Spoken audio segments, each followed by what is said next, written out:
Hello, everyone. Hi, happy Monday. Thank you so much for starting your week off with us, and welcome to the Brooklyn Rails 1045th New Social Environment. I'm Eleanor, Programs Associate here at the Rail, and today I have the huge pleasure and privilege of being your MC for a conversation featuring Oliver Beer and Chloe Stagaman. And now I'll introduce our guest and host for today. Oliver Beer creates sculptures, installations, videos, and immersive live performances that reveal the hidden properties and musicalities of objects, bodies, and architectural sites. His social and familial relationships often become the blueprint for multidisciplinary works that engage with intimate and universal concerns, such as the transmission of musical memories. The artist's work has been the subject of many solo and group exhibitions, notably at the Metropolitan Museum of Art and MoMA PS1 and Center Pompidou, among others.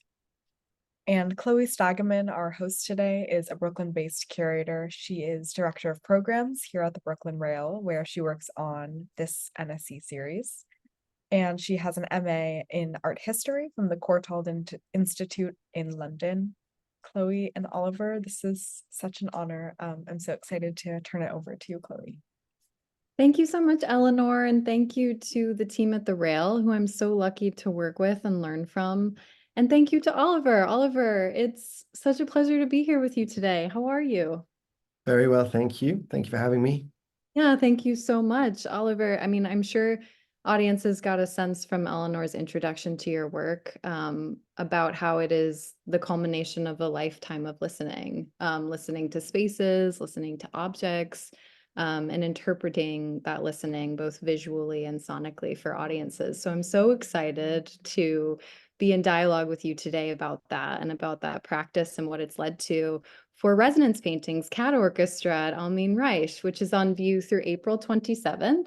And I encourage audiences who are in New York to please go see this show, because as you'll find from this conversation today, being with it in space is an absolute pleasure and truly part of the experience. But we'll do our best to sort of talk through it and talk through all the various aspects of it. And so I want to start with the first thing that you see when you come into the gallery, Oliver, which is the Cat Orchestra. So let me pull up the image of the Cat Orchestra. And this is 36 vessels in the shapes of cats. They're on these vertical pedestals. And why don't you explain to us what it is and how it works, and then we'll sort of dig into its thematics. Sure. So yeah, it's 37 cats, and each of the cats is either a vessel or a hollow sculpture. And you mentioned when you were introducing about this idea of like listening to everything. And it's true that my work as a visual artist is very informed by sound and by music. And I studied as a musician before studying as an artist, and I was always very sensitive to the musicality of things and of spaces. And I was thinking, we'll talk about where this came from, but what we're looking at in front of us is basically 37 hollow cats. Each one of the cats has got a microphone that I've placed inside it. And you can see that keyboard at the front is a keyboard that I've built, but it actually doesn't make any sound at all. It just turns on the microphones as you press down the keys.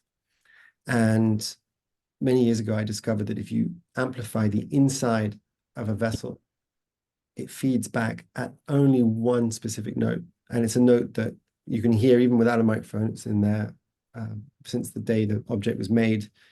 The form and the geometry of each object gives it a very particular musical note. And so what I did was to listen to thousands of cats in order to find 37 cats that sing 3 octaves of the well-tempered scale. And so you can sit down in front of this orchestra of cats, and as you press down the keys, you hear, just like when you listen to a seashell, an inanimate object that yet has a sound. You press down the keys and you hear the innate musicality of these cats all singing in harmony together. Yeah, it's really something. And when I was there, many different people were sitting and playing with the keys in the central of the gallery space. So it was really fun to see people playing it. I want to start with the Katzenklavir. I hope I'm saying that right, the cat organ. So just beside the cat orchestra, you have La Nature, a French textbook turned open to this image of Kircher's Katzenklavir, which was an organ, quite a cruel object, if I say, where kittens were placed in these little rows with their tails sort of syncopated or lined up with the keys. And as you pressed each key, they would squeal. And so there are obvious, very real differences between his cat organ and your cat orchestra. Can you tell us a bit about that inspiration and also about what the difference between an organ and an orchestra is in this context? Sure. Do you want to go to the next slide? Because I think you see a detail. There we are. Of these poor little fictional cats being made to sing using this invention that this guy called Kircher in about 1650 put in his musical encyclopedia. It's an instrument that was never built, as far as we know. I hope it's never been built anyway. You can see the expression on the cat on the low end of the keyboard. He doesn't look none of them look very happy about it. Like it's this, if you like, a kind of apocryphal, legendary instrument that this guy dreamt up in the 17th century and somehow has never left the communal imagination. This is a 19th century book from Paris. It had to do a lot of digging to find like original prints of these cat organs and cat pianos over the centuries. But it's something that people have been so fascinated with. And I think there's a lot in there because you just have to look at our obsession with cats in the 21st century. I think about half of my communication with my best friend is through cat memes. And there's something incredibly compelling about these animals and also about their voices, which actually it's someone brought up when they came to see the exhibition, something which I hadn't thought of, which is, I don't know if you know that cats evolved their meows and their voices in response to humans. They don't meow to each other, but through proximity to humans, they learn to mimic and imitate the sounds that we make, and especially the sounds that emote us the most.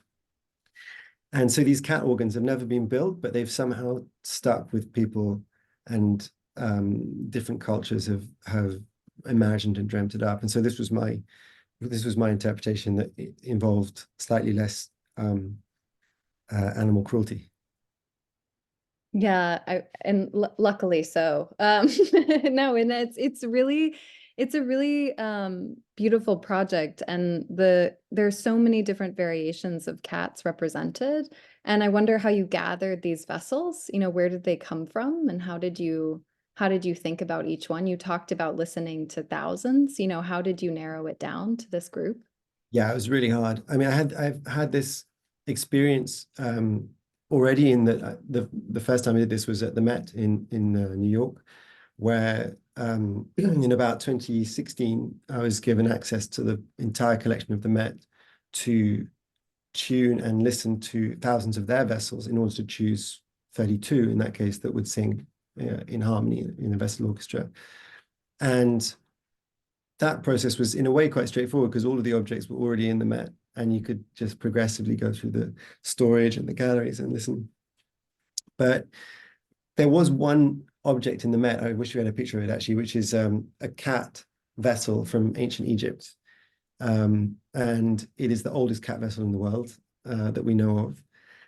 And it was such a lovely thing to, if you like, spark off this idea of an entire cat orchestra, because that little Egyptian cat vessel was the first of so many expressions of cultural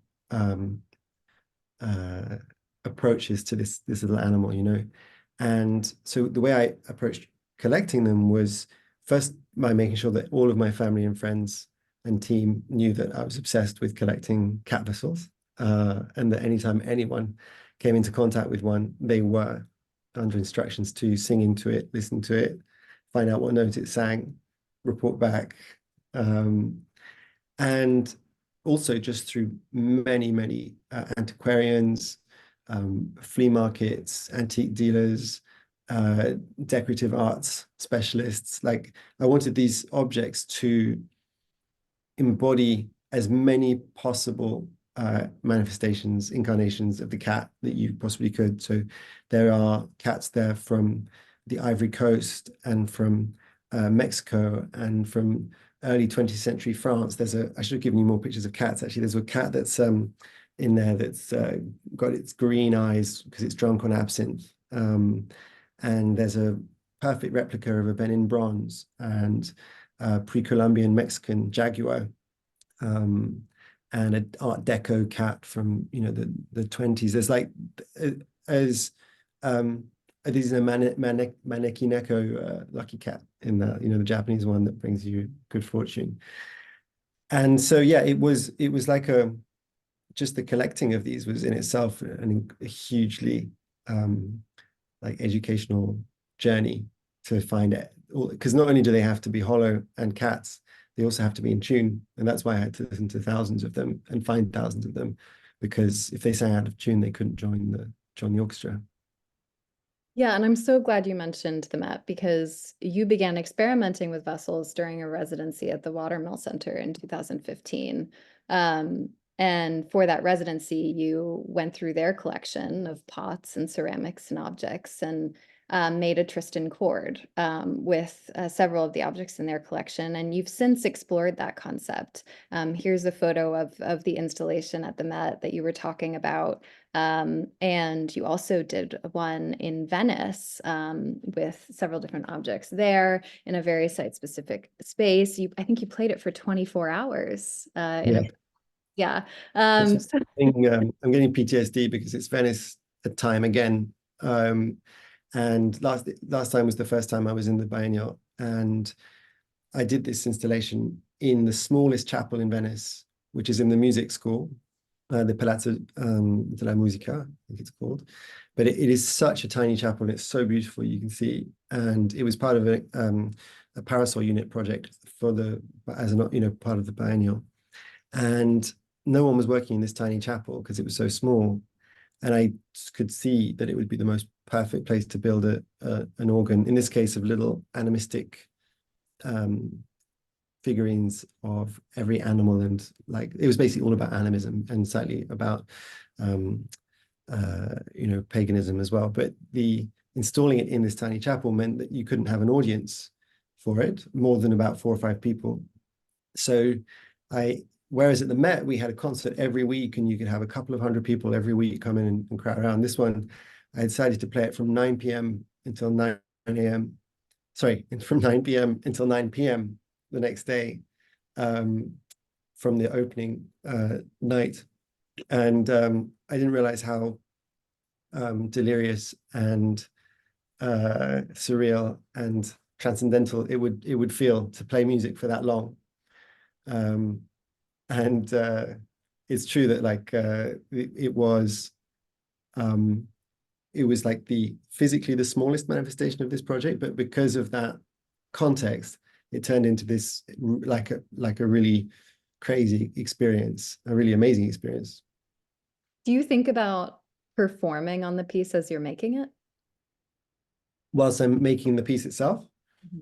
Yeah, I mean, the nice thing about this project is that the sounds of each vessel are exactly the same as the other sounds in terms of the timbre, in terms of the texture, because what's happening is you put the microphone inside, you turn up the volume, and it makes the inside empty space, it makes the air inside the vessel vibrate. It's like when you blow over the top of a bottle, basically, and your bottle could be made of glass or of metal, but when you blow over the top, it still sings the same tone.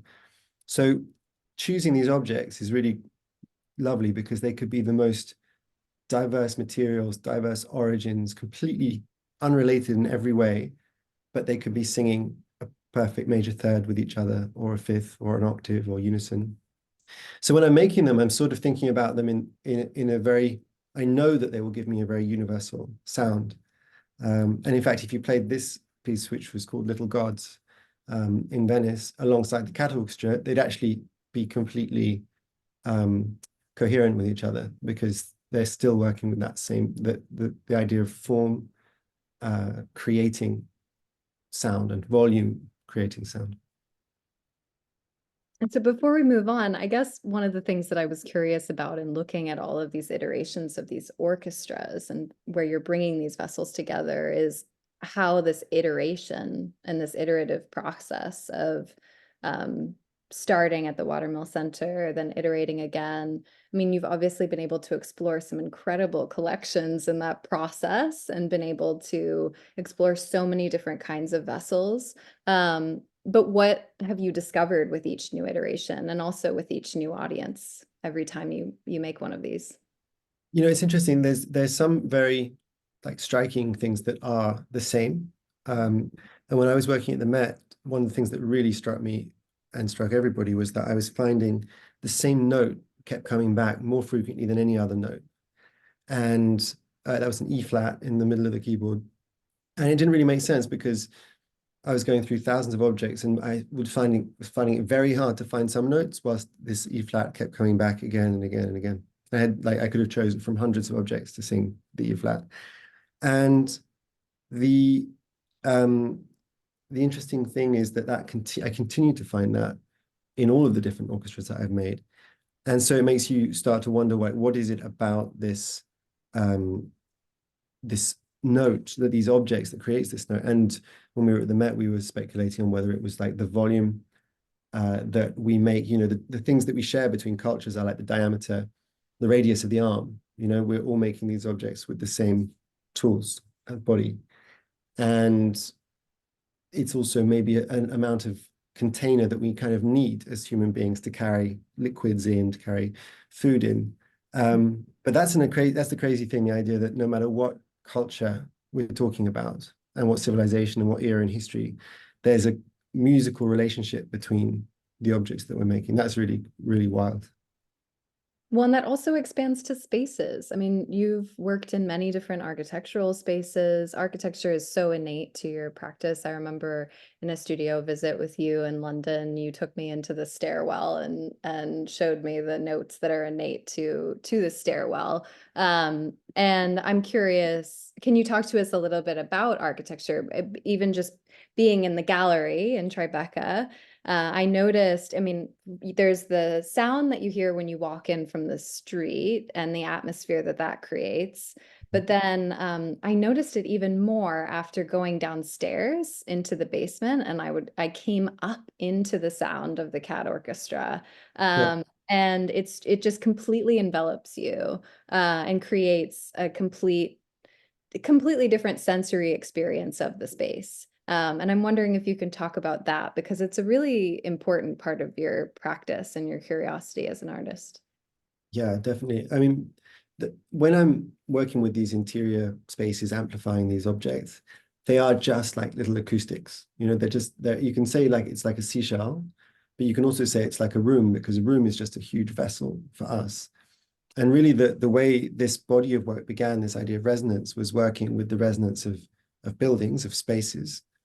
And, you know, as well as studying music and composition, I had already had this kind of sensitivity to sound that I was able to really push, I guess, as I studied, where I could hear what key a room was in.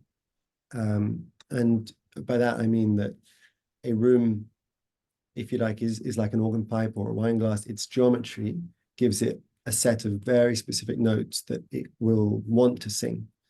And I taught myself, found a technique to sing the right note to the room so that the room sings back to you so powerfully that you can't hear your own voice anymore. You only hear the resonance of the room. And it really sounds just like one of those cats singing. You know, it's this huge, warm, massive, terrifying sound that comes from everywhere apart from your own body when you're singing. And so, you know, I developed that as a technique of making rooms sing. I wrote music for buildings. I don't know how many conductors and curators and composers I took into the bathroom to make the bathroom sing, to show them, or the stairwell or the subway or whatever, to make them understand that actually there is an incredibly powerful musical element to the architecture that we build, even when we have no intention to create that. In the same way that a potter cannot make a vessel without making a musical note. You know, it's innate to our activities, even when we're completely unaware of it. And you've explored this at massive scale. I mean, you've been given access to spaces that, you know, everywhere from the caves that you've been able to work in to, in this case, the Mona Confessional. You created a site-specific architectural intervention that is massive, and that really explores the way sound can enter into a gallery space. And also, I'm curious, you know, because in this case, it's the exterior kind of entering into the interior world of the gallery. And it makes me think about how we consider exterior noise versus interior sound. You know, can you tell us a little bit about scale and how scale has changed or developed your practice of listening, especially as you've been able to create site-specific installations across these varied scales and begin to play with sound in that way? Yeah. Go back to the glass piece called Outside In. So this is if you think of scale, this is a work I made more than 10 years ago when I was artist in residence with Hermès in France, and they allow me to use the crystal works, the Cristallerie de Saint-Louis, to make my work for 6 months to a year. And you can see that this window piece is, God, it took such a lot of work to make. They told me it would be really easy, and actually it was incredibly hard. But it was worth it. You can see that the window, I've just taken out one window pane and then inserted a window pane that I've made into the form of an ear trumpet or a horn, you know, a glass listening trumpet. And so you put your ear on the inside of the building and you hear the most beautiful, it's like John Cage's, you know, 4 minutes 33, the kind of aleatory sound. But the difference is that form filters all of the frequencies in the most beautiful way, so that when you listen, you're kind of eavesdropping on the outside world and you're hearing this ambient soundtrack of the outside world, but it's all overlaid with these really gorgeous harmonics that come from the form of the horn. And if you go to the next slide, you'll see how from the outside, it just looks like this kind of vortex. And that was the first piece of that kind that was blurring the outside and in. It was dealing with, you know, the ways that we listen to each other and include or exclude, and even just the perception of sound, obviously, as a way of communicating. But if you then go to the next few slides, you see that I was invited to work with David Walsh at his MoMA museum in Tasmania. And on a scale, I remember drawing this on a napkin for him. And I said, you know, let's do this window piece, but let's make it 20 meters wide and 30 meters deep under the ground. And he poured me another beer and shook my hand. And then we started digging and building. And I don't know if you know the museum, but it is this huge Corten steel kind of fortress. And my gesture for that in this very, you know, imposing architecture was just to create a wing where the building is kind of eliminated. It just disappears into this empty space in the form of a horn. So it's the same relationship between outside and in, as we saw in that window piece. But when you're at the top where that little kid is, if you whisper, if you say anything, your voice is gathered and conducted deep, 3 or 4 stories underground to a listening point. And the listening point is itself in the middle of a huge spiral corridor of felt. So you walk through silence to get to this point where you listen. And then anything you say from there gets amplified up by the horn as well. So it becomes this way of connecting people. Mm. And because of the structure of the museum, it takes about 20 or 30 minutes to walk from that point through the museum to get to the listening point. So your chances are you'll never really meet the person that you're talking to. And I call it a confessional for many reasons. There were actually acoustic confessionals in the Middle Ages for people with leprosy who they didn't want to give leprosy to the priest. And so they created forms like that, apparently. But this one is, I call it a confessional so that people would think that they should confess to each other. And amazingly, they kind of actually do. And I get these lovely messages every now and then from people saying like that they just talk to a complete stranger, and something about the space and the anonymity of it and the intimacy of it. I mean, I load them just to have a laugh and swear to each other as well, I think, and kids probably love it. But it does have that kind of a very like elemental thing. What I like about it is that this shape, even after the museum ceases to exist as a museum and our culture has moved on from contemporary art, this shape will still keep doing the same thing. You know, it'll still keep gathering sound and evolving as we evolve. And people may lose interest in it, but there's a cave in Italy somewhere, I think, called the Cave of Dionysus, which is was mythically meant to be a place where they would keep political prisoners so they could eavesdrop on them. I think it's just, yeah, there's something very universal about it. And we're looking at you in a cave, actually, in Fond de Gomme. You want to tell us a little bit about this project as well? Sure, yeah. This honestly is the most exciting thing I've ever done. I've been very, very lucky to go in this place. You probably know that the Paleolithic caves in France are you know, some of the best Paleolithic art in the world, although we're discovering more and more all over the world. But they're also very hard to get into because when you breathe in there, your breath and your carbon dioxide affects the ecology of the space. And so they count the hours that you can be down there. It's all very carefully monitored.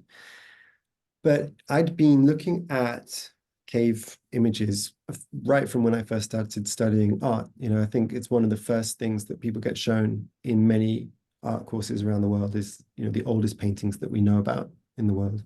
These ones are about 20,000 years old.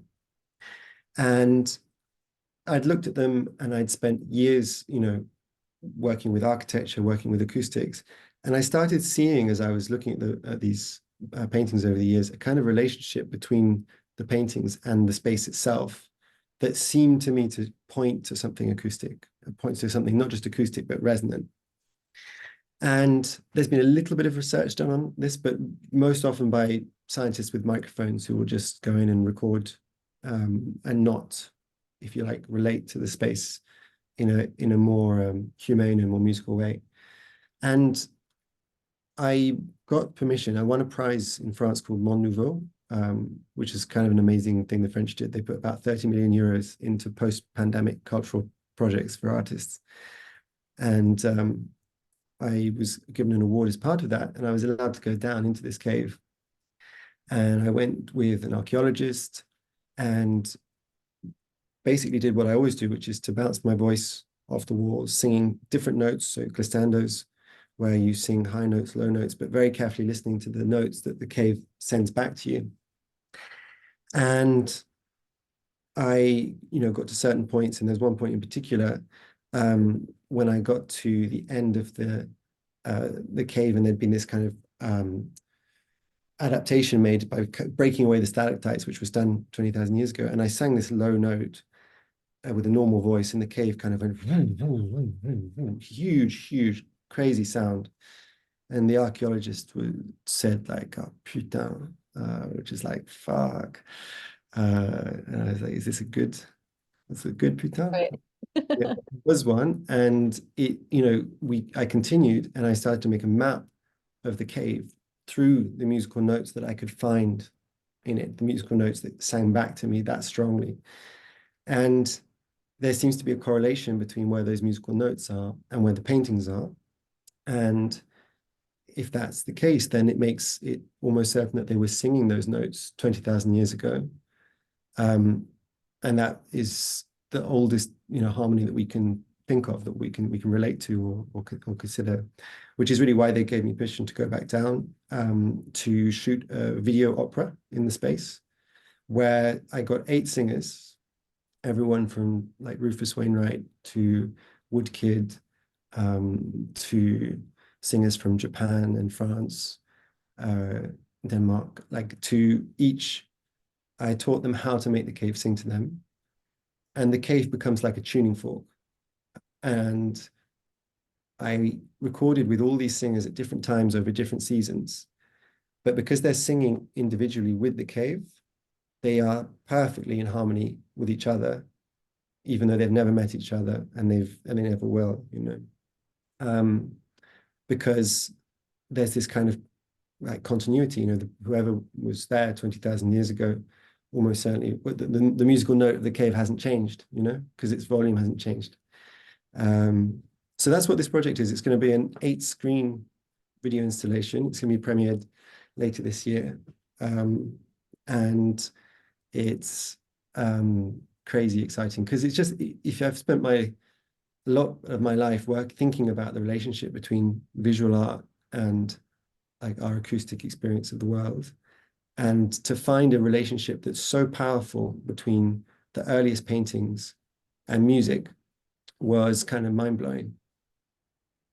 That's a really beautiful segue to the paintings that are on view in the current exhibition, which are your resonance paintings. These paintings are made, you place the canvas over an amplifier, and you're amplifying the sound that's coming from the cat vessels, and watching this shape take form. Can you talk to us a little bit about the blue that you've chosen for these, which I'm curious about, but also about the process of making them, and then I'll show a video to everyone so that they can see what that looks like. Yeah, sure. Let me tell you what they are, and how I make them. So this, whilst we've been chatting, I've been talking about resonance, and it seems such an abstract concept. You know, we talk about resonance metaphorically all the time, like all the time. That resonates with me. This is a resonant idea. But what it really means when you talk about resonance in sound is the idea of singing or making a sound that fits into a certain space. So if you think about those vessels, they have a certain size, and music and sound has wavelengths, and wavelengths have got real physical sizes. You know, so you could say that an A is this long and the octave above is twice as long. You know, sound is actually, the best way to think about it is, you know, when you throw a stone in a pond and you see perfect concentric circles moving out from that stone. Well, sound is very similar in the air. If you could see the air vibrating when you make music, you'd see that when you create harmony, you're creating incredibly beautiful geometric ripples that all interlock with each other. And when you create dissonance, you are basically creating bad geometry or irregular geometry. It's like this, it's like loads of children playing in the pool, and all the waves are creating chaos, you know, rather than two stones falling in and those circles interacting in gorgeous forms. So all of this idea sounds super abstract, and yet it's sort of something that I've been seeing in my mind's eye like for a very, very long time. And I started in 2020 or so trying to use sound as a paintbrush, to move pigment only using sound. And you know, this is something that has been done as a phenomenology sort of demonstration in science labs for about the last 300 years, where you put a metal plate and some sand on it, you take a violin bow, and according to the harmonics that you get out of the plate, then you get geometric patterns. What I found so crazy was that, you know, a canvas is a stretched membrane with a harmony. It's like a skin of a drum, and pigment is this beautiful, perfect fine powder that, if you find the right pigments, will move with the sound. And no one had painted in this way. And I started, you know, I'd actually done the first experiment like this back in, I think, 2008, and then never revisited it until the lockdown. And so what I do is I take a blank canvas, really well stretched, and I will put a speaker underneath it. And I put the finest possible pigment you can imagine on the surface of the canvas. And then I play sounds, and in this case, it's the sounds of the cats, through the speaker. And the speaker moves the air into those amazing geometric ripples, and the air moves the pigment into those same geometries. And at first, it felt very much like a kind of process painting. And I thought about it in relation to, you know, Andy Warhol's piss paintings or Yves Klein's fire paintings. But what I quickly realized was maybe because also I studied composition, because I have this very precise sensitivity to harmony, I was able to compose the image more and more precisely by composing the music and the sounds more and more precisely. And maybe you can flick through some of the different images we can see. Well, you can see the process here.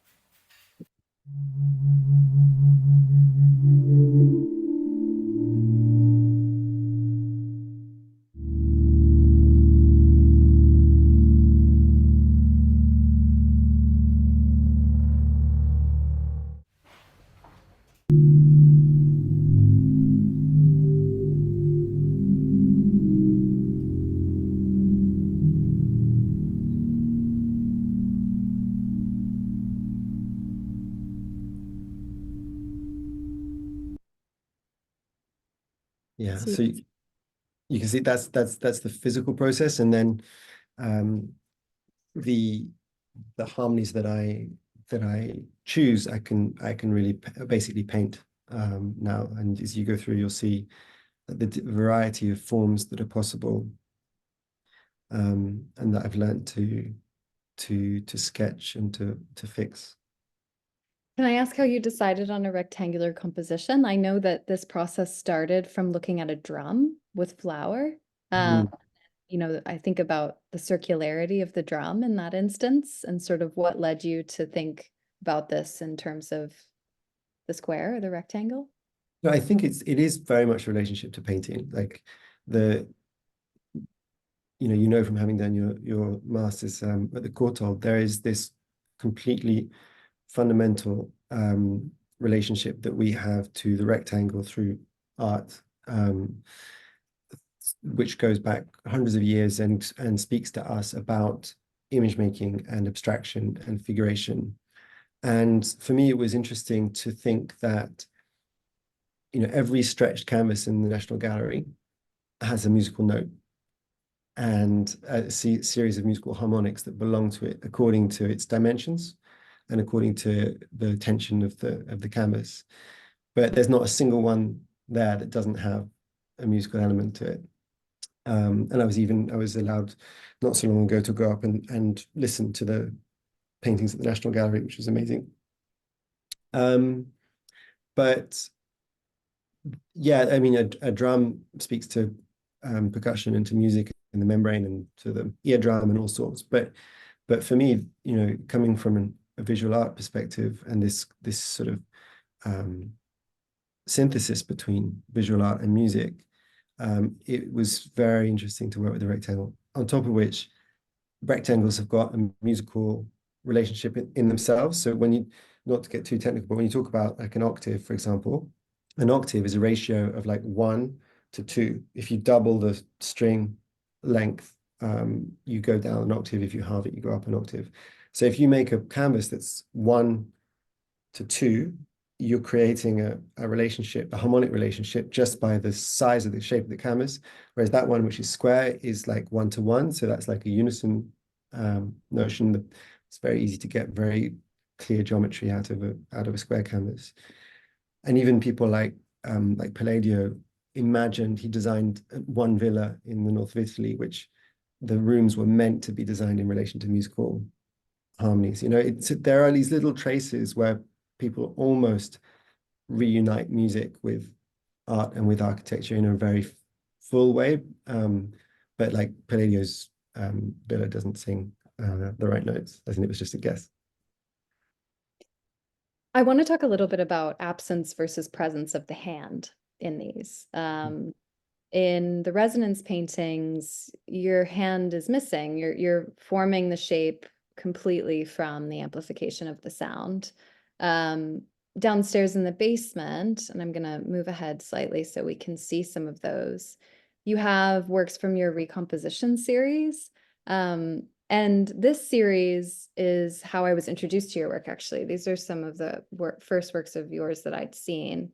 A different component of this series. But but these are made in a different way. But I feel that the differences and similarities between the resonance series and the recomposition series highlight a lot about you and what you're searching for and curious about as an artist.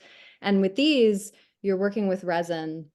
You're putting resin into, you're finding and collecting all of these objects, many of which have extremely personal significance to you, are instruments that you've played, you know, things that you've gathered, or in one case, you made an entire series of these dedicated to your grandmother, and made with objects from her house. And you have only a very short amount of time while the resin is wet to make this image that we're looking at, which has sonic qualities to it, even though it's not producing sound necessarily. It's very much a visualization of a performance that seems to have just happened right before we got there, and a visualization of sounds within your life and within your experience that are kind of coming together, missing one dimension and suspended in space. And so I'm curious if you can first tell us a little bit about the recomposition series, but also tell us about how you think about your hand in the process of visualizing sound, because that's something that you're consistently kind of thinking about is, what does sound look like visually, and how does it engage with us visually within the canon of art history? Yeah, good question. You know, there's it's true that between these two bodies of work, the paintings, which are so like ephemeral and light, and then the recomposition series, which are so deep and dark and material. Maybe go forward to an image where we can see a close-up of something. You know, you can see on the medium listed on the right, it looks like, especially on a screen, it really looks like a photograph or a scan. And even the guy who was framing these for me, he was with them for like 2 weeks and asked me how I printed them. I was like, what do you mean how I print them? They're real objects. They are about 5 or 6 millimeters thick, the resin itself. So it's incredibly thin like this. And I make them horizontally, and I lay these objects, and some of them are found objects, some of them are very carefully sourced objects, into that resin. And I've pigmented it so that as I lay it in, the further the object is from the surface of the resin, the darker it becomes, and it becomes dark very quickly. So that violin that seems to kind of disappear into nothing is actually just sinking back by 5 mil and into this, you know, infinite black space. And maybe the best way to think of it is, you know, when you put your hand into a murky pool and you see your fingers disappear, not immediately, but almost immediately. That's the liminal space that I'm working with in these sculptures, the space between the visible surface and this invisible depth. And then the objects I put in them, you can see they're often from my life, and they're often related to music. Partly because, you know, in the same way that those cats upstairs, they're all singing, and they're all singing this warm, open sound. But to make that sound, you need this physical material. You need these, so many decisions have gone into making each of those objects, each of those cats, the maker, the buyer, the person who's kept it surviving for the last who knows how many years.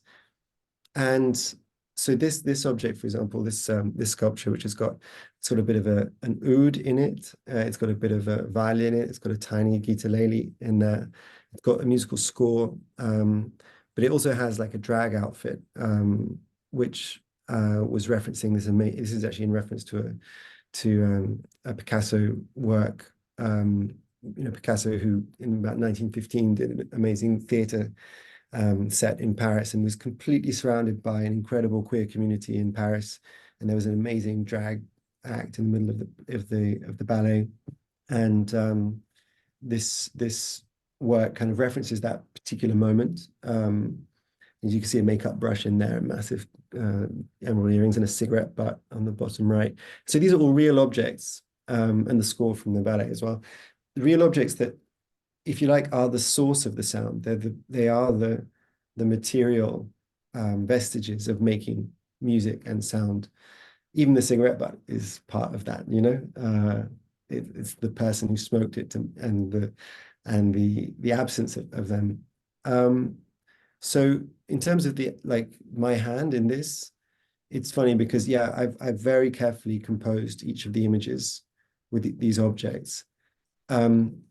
But there's a kind of magic to seeing these things which should really just detritus, which could be thrown away and forgotten so easy.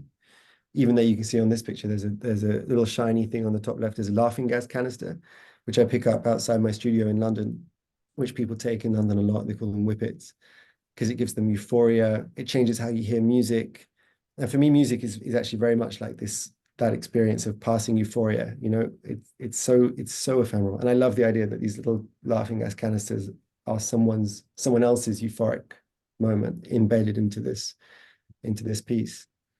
So yeah, they are. My hand is sort of weirdly present because I really like sweat over them to get them composed like I want them. But it's true that once they are solid and frozen, they become these otherworldly objects. They lose their objecthood, you know, and they become images. Yeah, and I wonder, you know, both of these projects kind of straddle the personal and the collective for you as an artist. With the resonance paintings, especially the ones that are currently on view at Almin Reich, there is the experience of making them, which is this very unique process that we've talked about, you know, with some distance between your hand and the canvas, and the sound kind of being this crucial interlocutor to the image that's taking shape. But the titles are so deeply personal. I found that to be a really interesting assertion of you in the work as I was moving around.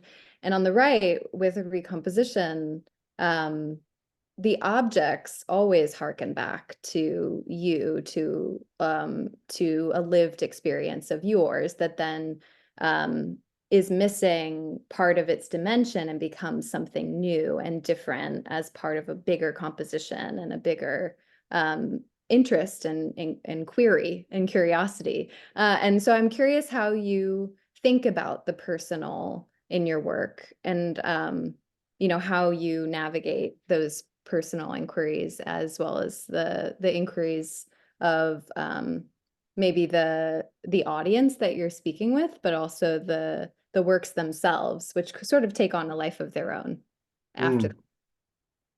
Yeah, it's funny how no matter what you do with music, you can't help but express yourself through it. What I've always found amazing is that we are all working with the same material, like waves, the voice. It doesn't matter what instrument you're playing, you're still going to always get the harmonic series out of it, octaves, fifths, fourths. And there's subtle differences between different scales around the world, which is part of the way we express ourselves through music. But fundamentally, we are working with the same material.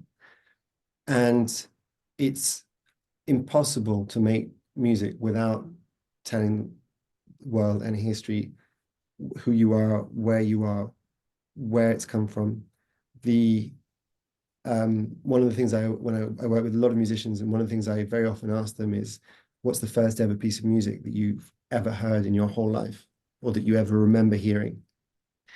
And that became the basis for the video opera, for example. Each of the 8 singers brought the earliest inherited music that they could possibly think of, because that's something that you can't choose, you know, it's something that's embedded. It's in your musical DNA, and it's unique for each person. If you think about yours, and if anyone listening thinks about theirs, it's going to take them back to somebody. It's going to take them back to who sung it to them, who played it to them. And yet there's this kind of universality to music, which is constantly rubbing up against its specificity. And the paintings, you know, they are working with something completely universal. They're working with harmony.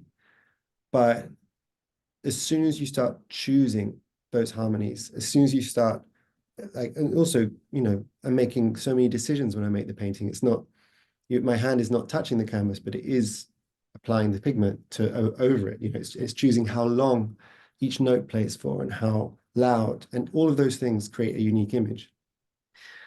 But the titles of the pieces are named after songs that I'm listening to around the time that I'm making the painting. And so it's not the sound that I'm using to make the painting, it's just the music that's in my life at that particular moment. And like this one on the left, for example, is an FKA Twigs song called Ride the Dragon, great song. And it is, it's like, by doing this, by taking this kind of almost like a diary of the music that I'm hearing, it's also this unique kind of coordinates of my very, very tiny path through music history. These are the things that are reaching me, but there's a whole other world of music that's reaching you.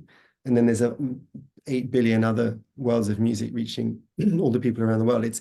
I love how so unique and personal and specific it is, and yet how completely universal it is as well. Yeah, and that's a great segue to a question I have for you about breaking down or reconsidering how we create boundaries in our, human experience. One of the things I really love about your vessel orchestras is how they take these objects that, curators have spent so much time thinking about where they belong within collections, and it brings them together in a unifying purpose outside of that initial curatorial sort of landscape of the museum, and with an entirely new context. I would love to hear, before we move into the last question, about how you think about mixing within these, mixing interior and exterior, mixing one person's world of sound with another person's world of sound, mixing personal objects with, revelations about music in a more universal way. How are you thinking about those boundaries, and is breaking them down or asking your audience to reconsider them a part of your project? I always used to think, I try not to think too much about why I'm doing what I'm doing, because I would just try to do things intuitively. But something that I did used to sort of feel was that trying to see something in art that was already there, but that you hadn't noticed, hadn't seen, like switching on, if you like, a filter that allows you to see something through a work.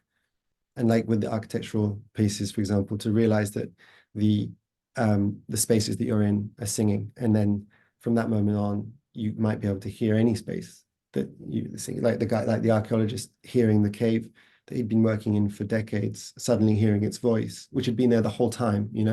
That for me has always been, I think, something that's behind, or a good impetus, and the excitement of discovering something that was there the whole time and you just hadn't felt it before. But then your question about this idea of the mixing, and I think it's fine to find a phenomenon like resonance in a vessel. And I think someone mentioned in the chat, Alvin Lucier. Alvin Lucier is an amazing sound artist who made a great piece called I Am Sitting in a Room in about 1968, I want to say, which distills a recording of his voice through the modes of a room using a tape loop. And, there's a lot of amazing work that's done that deals with the phenomenon and the experience of music. But what I think, for me, the question is what do we do with that phenomenon? Or what is it that phenomenon can do to make us understand each other or the world any better and deeper, or to challenge our perceptions, And to me, in terms of the mix, for me, it's the friction between, for example, me or you or any of the musicians I work with as, if you like, vessels themselves of their own music, their own history, their own heritage, their own musical traditions, their own musical desires. And this thing that joins us all together, which is the harmony of the musical modes, the resonance of the space. I think the most interesting moment is when those things are clashing in some way, because it allows us to think, actually, do we have the artwork called Composition for Mouths around? We do. I think that's a really good reference to explain this. So this is a piece that I made when I was artist in residence at the Sydney Opera House in Australia, and I was invited to use the building as the instrument, and I had gone through the whole building, tuning, finding the resonant frequency of every cavity, every nook and cranny, the tips of the sails, the foundations, everything. And somebody, whilst I was doing my final rehearsals, climbed the Sydney Opera House to protest against the treatment of migrants in Manus Island, offshore detention centre outside of Australia. And it was a really great reason for them to be protesting. The result was that the whole building was locked down, and they sent the National Guard in and kicked everyone out, including me. And I was like 4 stories under the sea level, making the cavities of the foundations vibrate. So they were not happy to see me at that moment. They kicked me out, and I had 4 incredible singers, and I had no instrument. And so I used this opportunity to make a work that had been on my mind for many years. I'd thought about it, written it out, drawn it. And it's called Composition for Mouths, and it's really the simplest thing ever. It's just asking 2 singers to lock lips with each other and to sing, so that the only place for the voice to go is out through the nose of the other singer, and vice versa, because your lips are locked so tightly together. And what it does is to create like a shared vocal cavity. And in that shared vocal cavity, your 2 voices meet. And at the interaction of those 2 voices, a third voice, through all of the harmonics and interactions of your waves, a third voice appears at the meeting point of your 2 voices. And it's very visceral, it's very moving experience to do, but also to listen to. And in the case of this piece, I'd always wanted to ask each singer to sing their earliest remembered piece of music. And for Alex on the left in this image, it was a raga, an Indian raga. For Sonia, who's on the right, it was a piece of Hildegard of Bingen, who's like a very early female composer, really radical woman from about the 12th century, I think.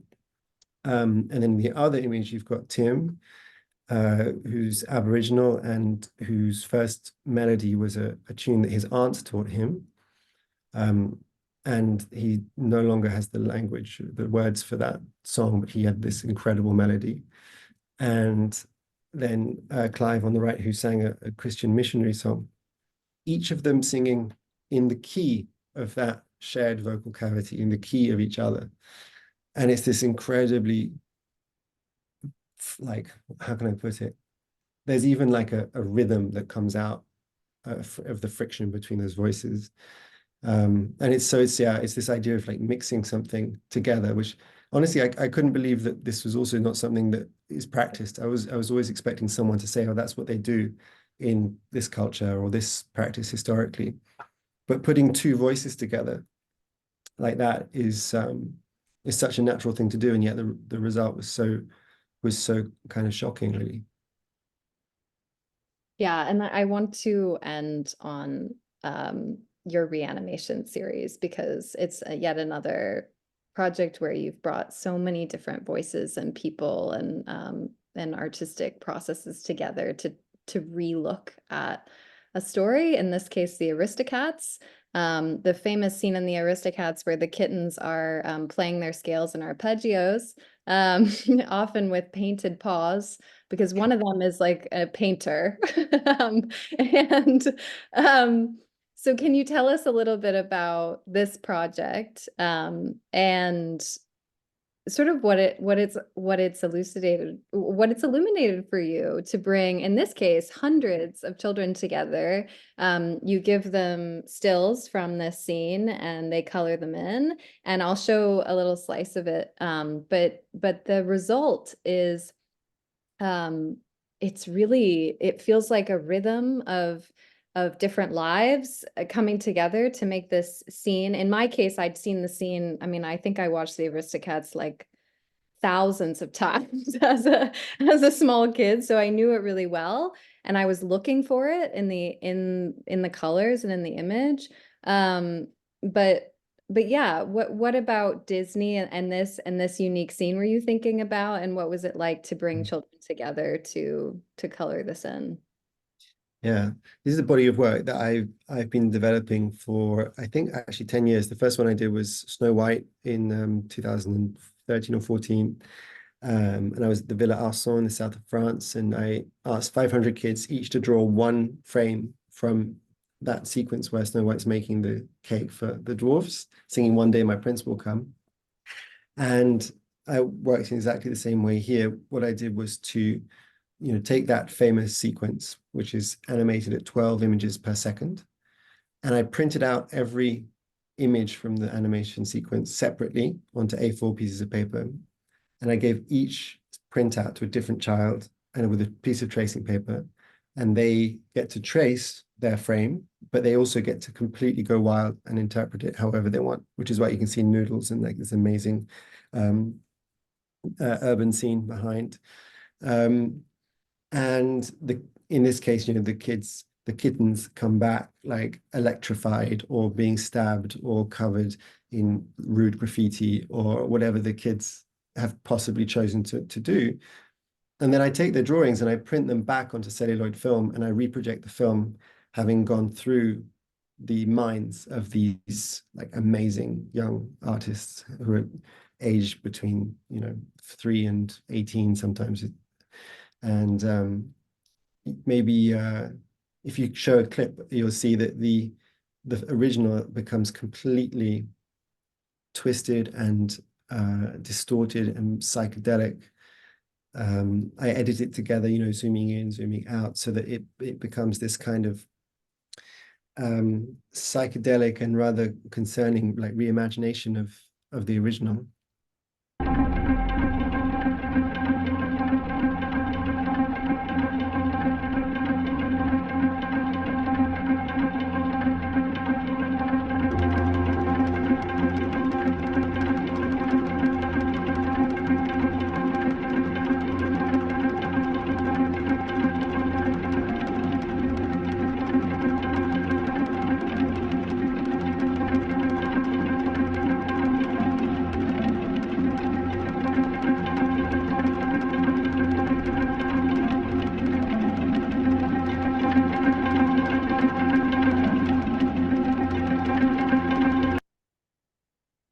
They'll do.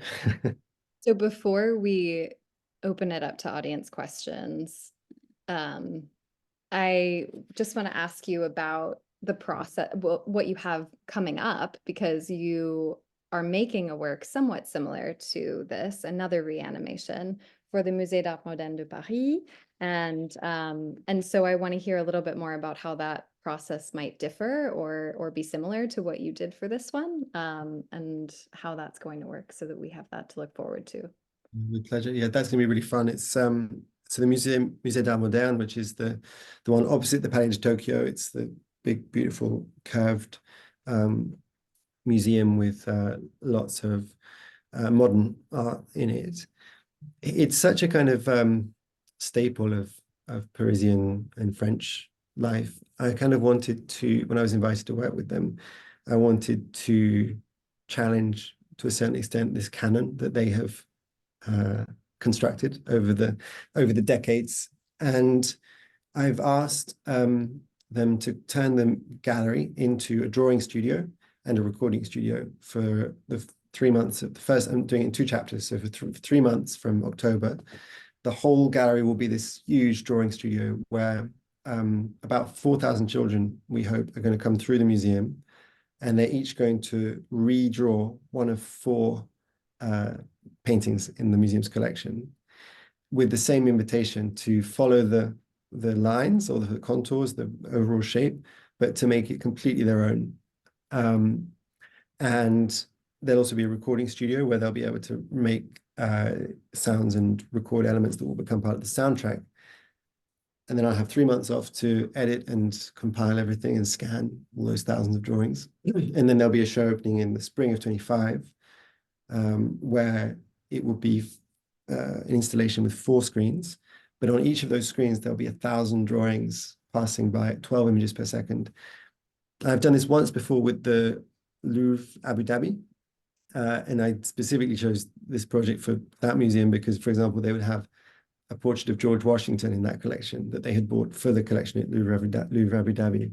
And to see hundreds, in that case, of hundreds of children from Abu Dhabi responding, reinterpreting this painting of George Washington, who comes back, you know, as a hamburger. He comes back covered in like snails, or he comes back as Donald Trump, or he comes back with dollars for his eyes, or as a Medusa. Like the range of interpretations of that painting morphed together into this, if you like, it's a communal artwork that has everything to do with the original, but also nothing. There's not a trace of the original painting in it, just the interpretations and the very challenging perspectives and visions of all of those kids. And in that sense, I guess, you know, when I talk about working with musicians and musicians as vessels for the music that they bring with them, working on the Aristocats, you guys probably saw even in that little clip, there are things that those kids did that you would never imagine a child would be able to draw. Like they can, even though they're not from Korea, they seem to have perfect Korean handwriting for certain like K-pop stuff that they inscribed all over it. There are just so many incredible details that, because they are 8 years old or 11 years old or 13 years old, they invest that film with this kind of amazing, unique energy. And when you asked me about Disney, when it's something like Disney, which has been basically, I want to say probably just imposed on us around the world, whether you're in America or France or North Africa or in Japan, you know, Disney is one of those ubiquitous forces in our imaginations. And so to undo that projection of what those stories should be is a really amazing thing to see it unravel and to see how it can be rebuilt, and what the kids will do with those paintings in the Musée d'Art Moderne. I can't tell you yet, and that's why I can tell you what the work will look like as a whole, but at a granular level, in those subconscious moments where some kid will, and the really nice thing is, well, I'm going to give all the drawings to the Musée d'Art Moderne for the collection, which means that the kids will all have their drawing in this public collection for, you know, forever. So it's like, it's a really exciting project, and it's really nice as well. The big difference is the relationship between music and, you know, the fact that we'll have recording and a drawing studio, and that all happens live as well rather than behind the scenes, is really nice. Well, Oliver, it has been such a pleasure to talk to you about your work. Thank you so much for your generosity today. And I know that there are a couple of audience questions, so I'm going to pass it back over to Eleanor for those. Thank you again. Thank you. Thanks for having me. Yeah, thank you so much, Oliver, for this amazing insight into your practice, and Chloe for your brilliant questions. This has been such a joy. Such an interesting and amazing practice, Oliver. So thank you so much. We've got a couple questions here, and our first question today will be from GE. GE, I'll allow you to unmute. Thank you, Eleanor. Thank you, Chloe, and thank you so much, Oliver. In 1979, I interviewed the composer R. Murray Schafer, and during that interview, I learned about acoustic ecology, you know, also known as ecoacoustics. Do you see your work in some way as in lineage to this direction at all? Certainly, to a certain extent, it's there, because I think it's probably something that I've sort of inherited as well, because of the work of people like him. And I would say that, like, there's also acoustic archaeology that we talk about now as well. There is a greater sensitivity to sound probably in the world than there ever has been. At the same time, I think there is also a more heavy emphasis and privileging of the visual than there has been. These things that we all carry around with us have tiny speakers on them that give us such pathetic sounds. And yet it's all about the millions and millions of pixels that and the brighter they are and the flashier they are, the more they hold our attention. And sound and music is kind of the opposite of that. It's not about a flashing moment and a flashing image. It's about a much deeper experience. And so, yeah, I think that's a really strong reference. And along with, honestly, along with the people, for example, at the ERCAM in Paris, and various like acousticians, there is a great like lineage, if you like, of this kind of hopefully ever expanding sensitivity to sound. And actually, I have to say, one of the best places you find it is in cinema, because the Oscar for the best sound is such a powerful thing. Like when you go to see a great film, if you really open your ears, you can hear the inheritance of all of that study. That there's an amazing guy called Michel Chion who used to teach at the Sorbonne in Paris, who wrote about what he called audio vision, which is the new sense at the meeting point of vision and sound in cinema.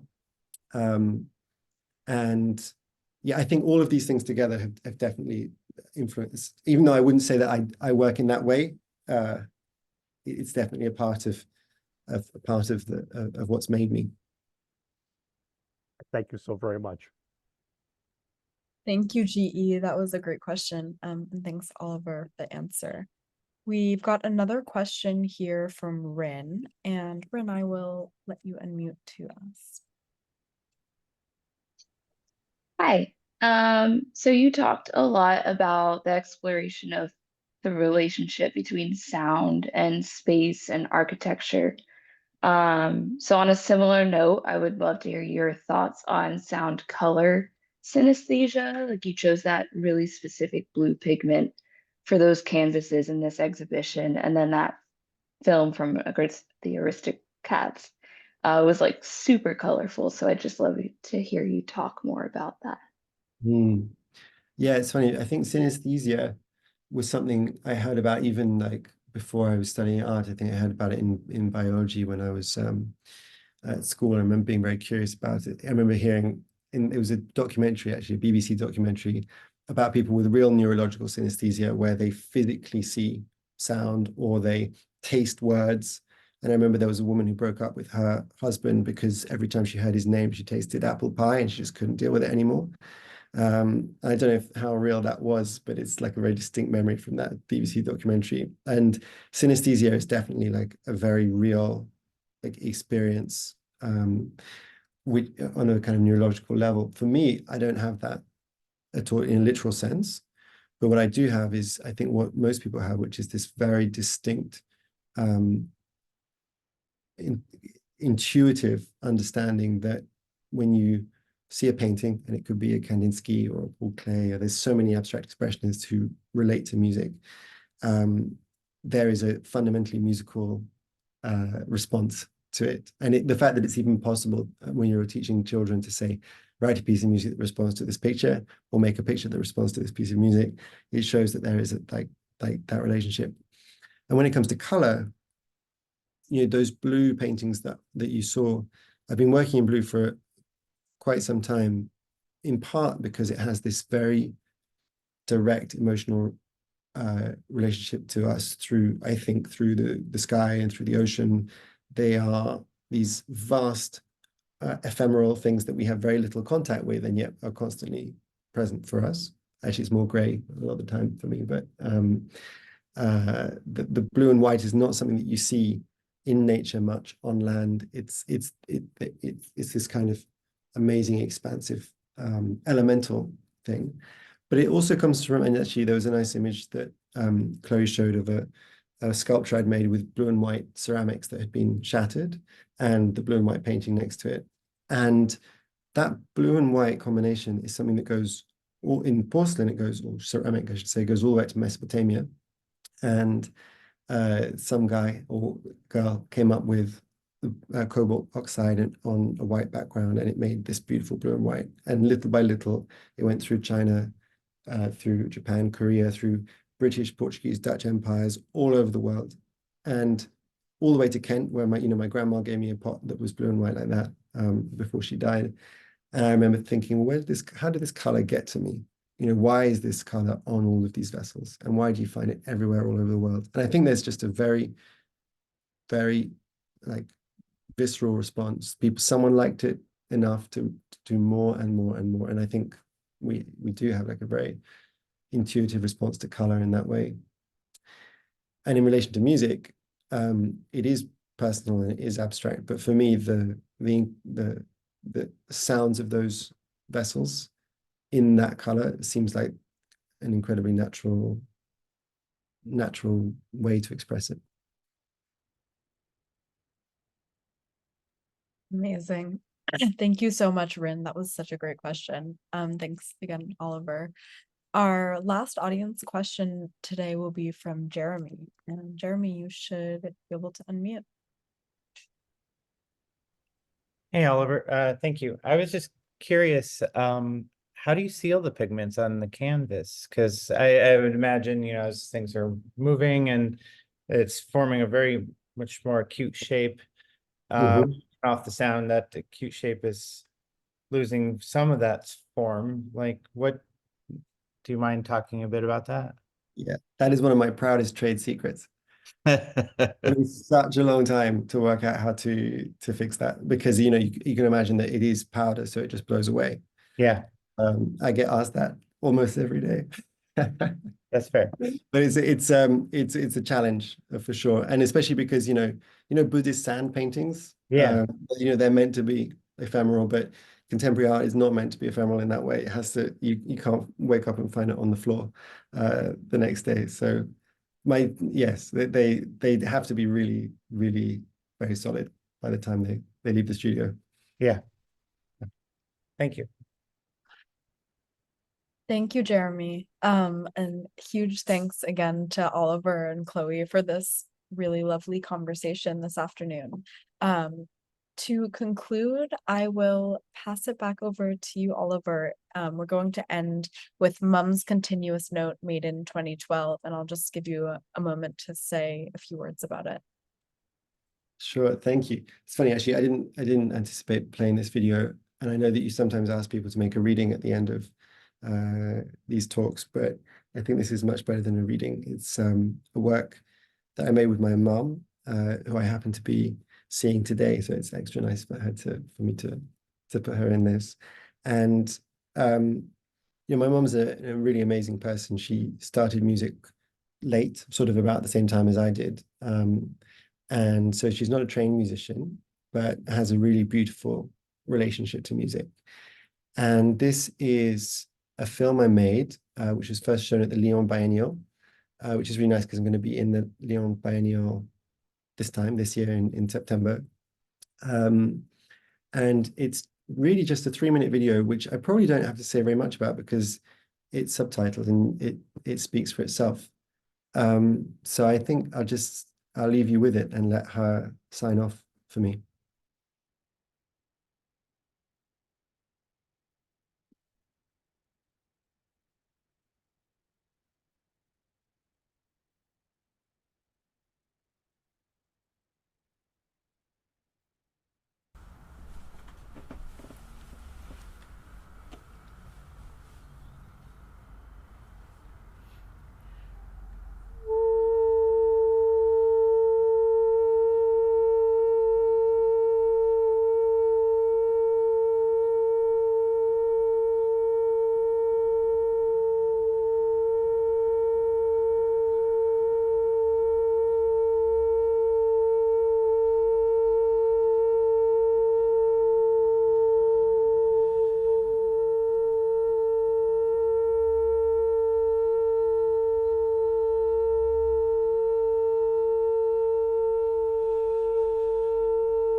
Thanks, Mum.